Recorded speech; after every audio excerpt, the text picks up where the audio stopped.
It's about the restoration of our republic. We want to educate, encourage, enable the power. We stand for integrity, honesty, self-reliance, self-defense, and most importantly, no compromise on our foundational principles. This is America's Voice Now. Find America's Voice Now on Facebook and at americasvoicenow.org. Here's Michael Evans.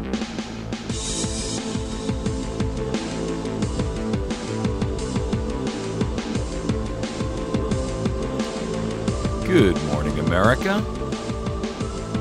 You're listening to America's Voice Now. My name is Michael Evans. I'll be your host this morning.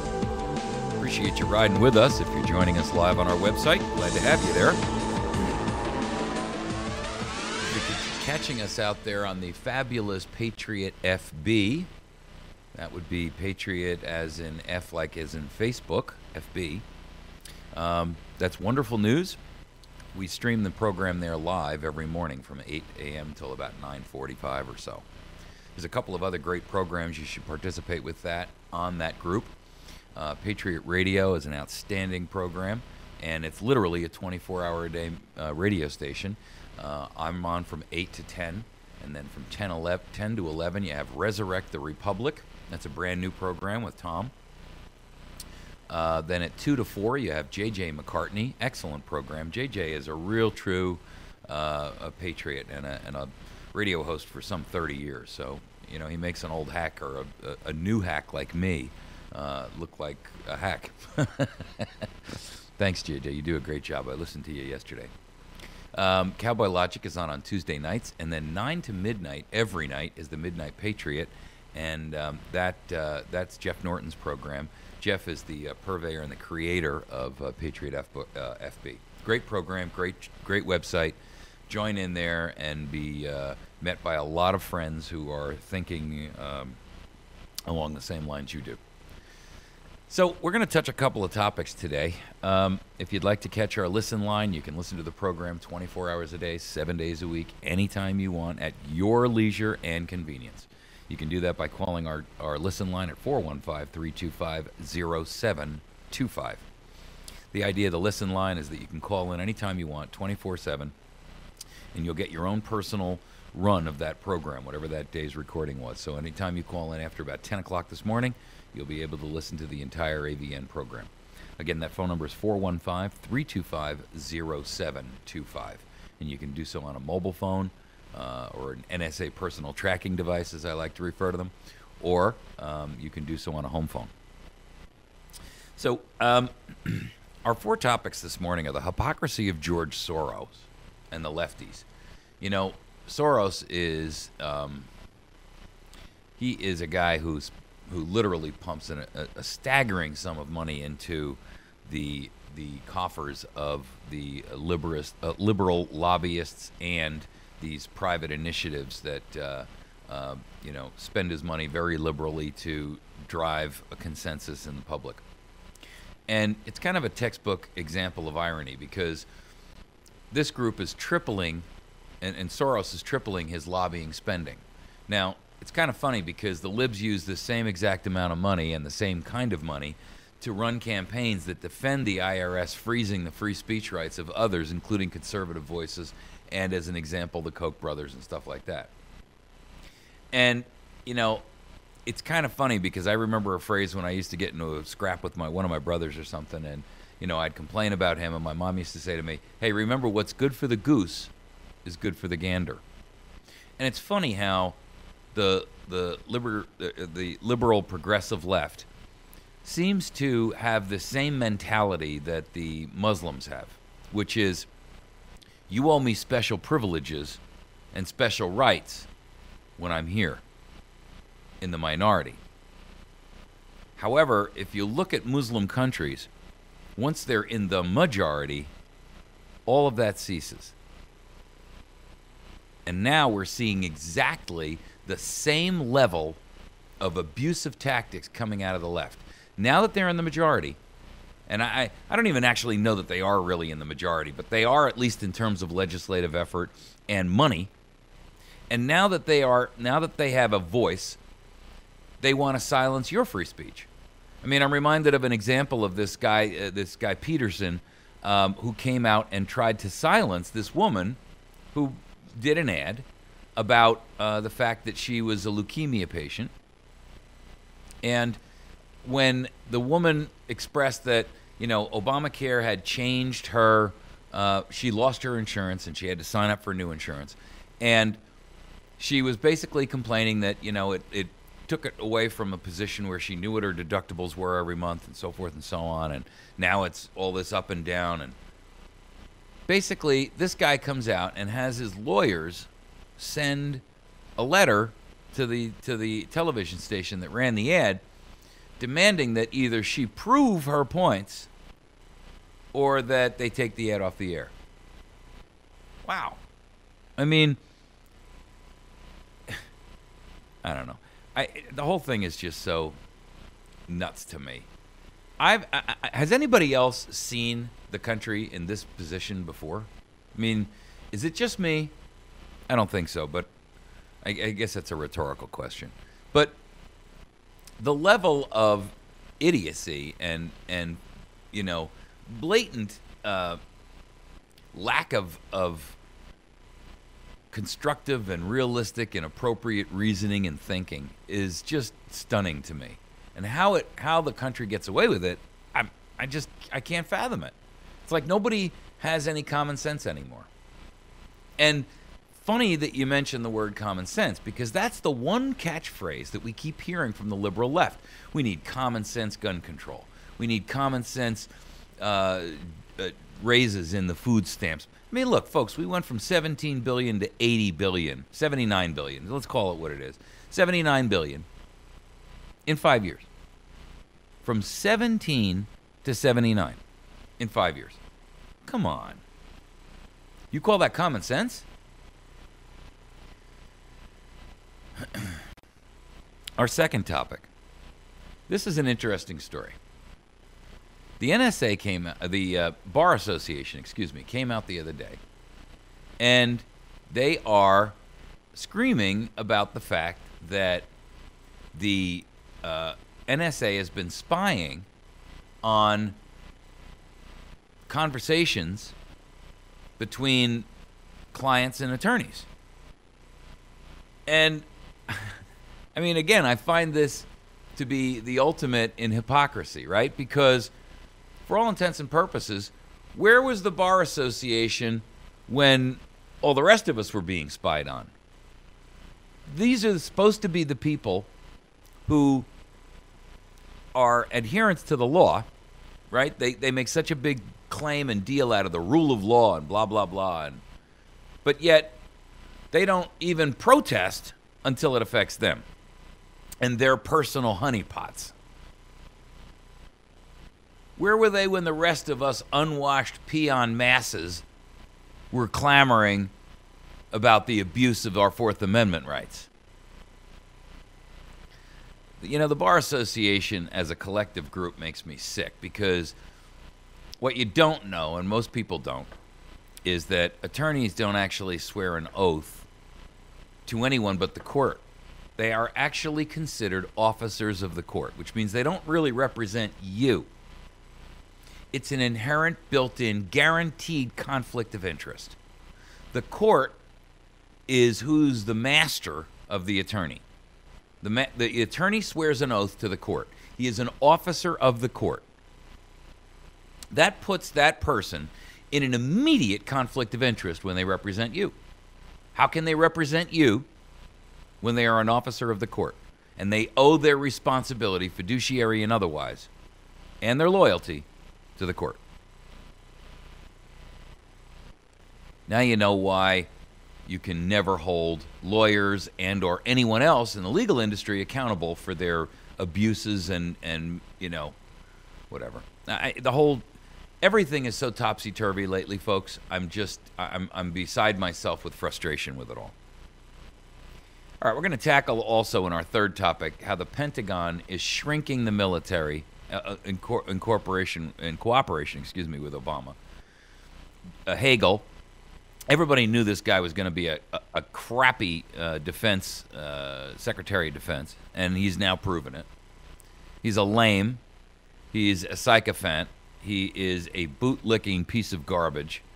And now he's going to shrink the military to pre-World War II levels.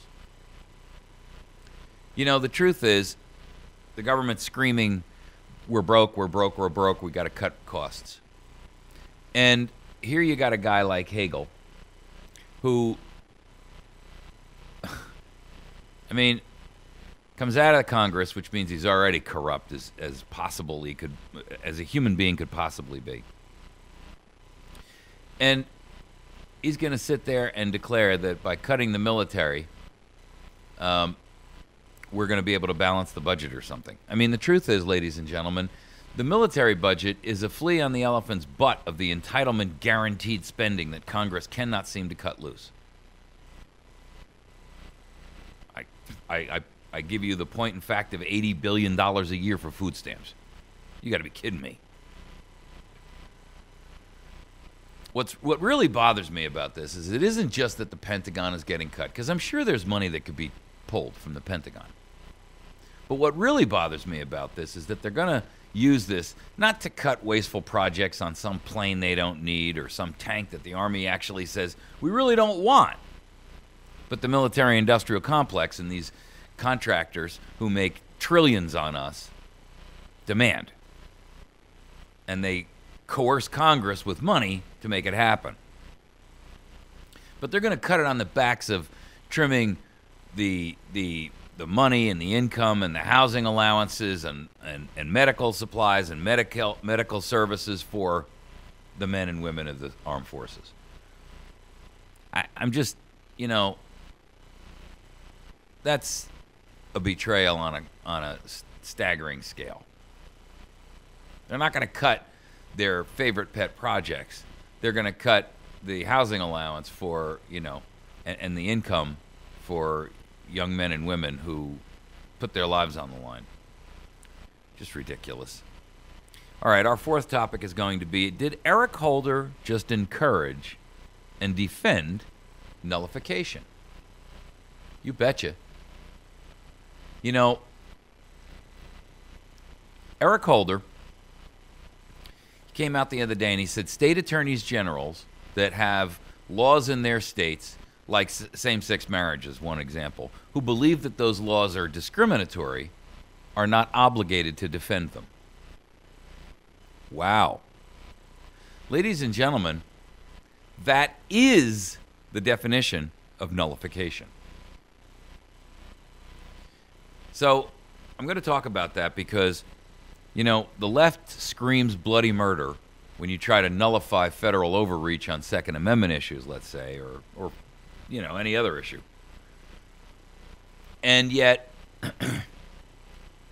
when it comes to their own personal use of the principle of nullification, it's like all bets are off. We can do whatever we want. And this ties a little bit into this issue going on this morning with Arizona and their showdown on this bill that was voted on about religious freedom. It's called the Religious Freedom Restoration Act, and we'll get into that in a little bit. But I'll just touch on it because until the governor either signs it or vetoes it, it's a moot point. It's all conjecture and speculation. But I'll explain to you what it is when we get there. All right, so let's jump into our first segment. We only got about 10 minutes to cover this, and I've, you know, kind of given you the long overview. So the Soros Group is tripling its lobbying. Now, lobbying for Soros is not normally the way in which he does influential coercion of our Congress. Normally, he does it by pumping literally millions upon millions upon millions of dollars into these PAC organizations and these unaccountable, untraceable initiatives and such. And now he's actually coming out and creating a lobbying organization. And, I mean, we're talking about a huge increase. That is, last year, they spent $3.25 million in lobbying, official lobbying. which somehow is different than unofficial lobbying. They're all bribery, ladies and gentlemen.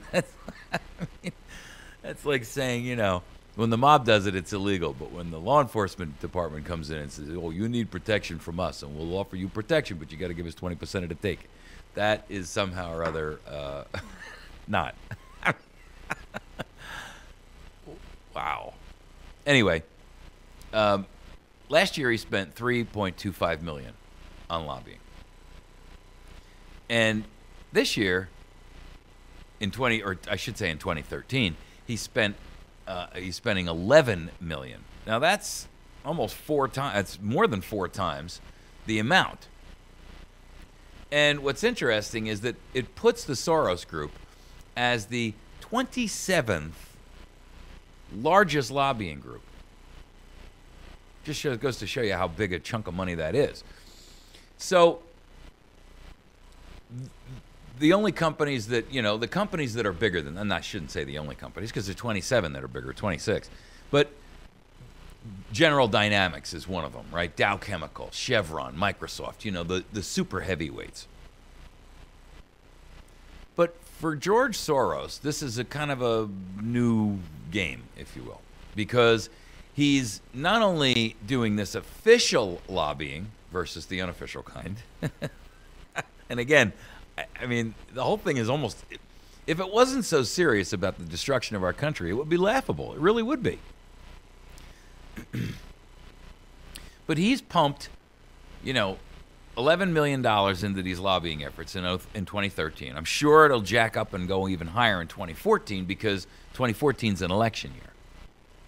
But more importantly, this is in addition to the hundreds of millions he's spending on the unofficial lobbying. I mean, I get it. Soros is a multi-billionaire. I guess to him, it doesn't really matter. He's 80-something. And he just got divorced from his 30-something wife, who he had promised apparently this is kind of an aside, and it's really not germane to the situation, but anything with George Soros just makes me want to gag. He, not that I have a problem with a guy being with a younger woman. It's just that, he promised this woman like a $1.5 million Park Avenue apartment in New York or something like that. And when they split, he gave it to his new wife instead, which is kind of the ultimate in slap in the face. And she's suing him for it. Apparently the other day in court, or not in court, but in a deposition, she slapped him in the face, which, I hope she hit him really hard. For the record, by the way, Jane Fonda came out the other day and she was crying on Communist News Network. Well, Communist News Network was carrying this article, but she was in an interview and she was crying about the fact that she's now 76 and she's coming to terms with her mortality. And her claim is, I have so little time left. And I'm like, wow, thank goodness for that, right? Because, I thought we were going to be stuck with you forever. I mean, I know you've had 18 facelifts or something, but is there any way that you could take your husband, Ted Turner, with you? And maybe George. I mean, maybe the three of you could, get into one of those little Italian gondolas and go off into the sunset together. That would be a good start, I think. I mean, maybe that's mean, but oh well. But when we talk about Soros here, and you realize how much money this guy spends, and his causes are like the immigration cause, and all of these leftist environmental extremism groups and things like that. And he pushed big money into the conventions on the rights of persons with disabilities, which was this thing they were trying to push through. And, they had UN money behind it and UN principles behind it and all that nonsense, The point is that this guy spends an enormous amount of money trying to influence American politics. And actually, I don't think he's American. He may have, joint citizenship now or something. I don't know who he paid to get that, if he has it. But I mean, my point is that, this is completely unacceptable. And frankly, it should be unacceptable in everyone's mind. It doesn't matter whether it's George Soros money or whether it's General Dynamics money or Microsoft or Chevron or Dow Chemical or Monsanto. This is bribery. It's nothing more and it's nothing less. And you can give it all the euphemistic names that you want, and you can try to couch it as something else. But it is what it is. It's bribery, flat and simple. And I, for one, think that the only way that the United States, even if everything else were to stop right where it is, without the elimination of that, we're still a dead duck in the water. Whatever comes in the near future, and I think most of us recognize that this is going to come to some very rough periods in our history. But the one thing that we can do in this country to change the entire perspective of the political landscape is to remove lobbying. If you're a company, listen, if you want to sit there and lobby and you want to say, well, I represent all the seniors in your district, and, we're here to say that if you don't vote for this bill that benefits us or some way, that we're going to all collectively vote against you in the first available November election. That's fine. But when you come up to that same congressman and you say, here's a check for $30,000 to either your PAC or your reelection campaign, or maybe it's just a piece of paper that says, here's $30,000 in an account that's numbered in some foreign nation, that's a crime. And I'm tired of it. But the only people that could change it are those who benefit from it. And so, of course, we can never expect that to occur. All right, we're going to take a break. When we come back, we're going to look at this other topic, which is the Bar Association and how they are now protesting the NSA's snooping. Well, where have they been all this time? We'll be back in just a moment. You've been listening to America.